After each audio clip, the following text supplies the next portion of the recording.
Hello' everyone, আমি দুইজনে এতিয়া বানানা বোট ৰাইডিং কৰিম বুলি ৰৈ আছোঁহি। কোম্পানীৰ ফালৰ পৰা প্ৰত্যেককে দুটাকৈ কুপন দিছে, এটা বানানা বোট ৰাইডিং আৰু এটা পেৰাচেলিঙৰ কাৰণে। আমাৰ ডিব্ৰুগড় গ্ৰুপৰখিনি আগতেই বোট ৰাইডিং কৰি গুচি আহিলে, আমি দুজনহে যাব পৰা নাছিলোঁ। বহুত সময় ৰৈ ফাইনেলি আমি শ্বিলঙৰ গ্ৰুপটোৰ লগতে যাবলৈ ওলালোঁ।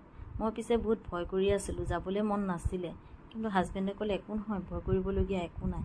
ভয় কৰি থকা মানুহজনীয়ে গৈ একেবাৰে ফ্ৰণ্টত বহি দিলোঁগৈ আৰু। মোৰ লাইফৰ এইটো ফাৰ্ষ্ট টাইম হয়। মই আগতে কোনোদিন বানানা বোট ৰাইডিং বা পেৰাচেলিং কৰা নাছিলোঁ। বোট ৰাইডিং কৰি সঁচাকৈয়ে বহুত ভাল লাগিল।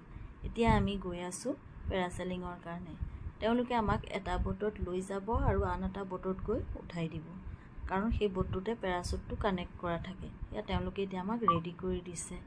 এতিয়া আমি দুইজনেই যাবলৈ ৰেডি। বোট ৰাইডিং আৰু পেৰাচেলিং হৈ গ'ল, এতিয়া আমাৰ লাঞ্চ টাইম। Bye bye.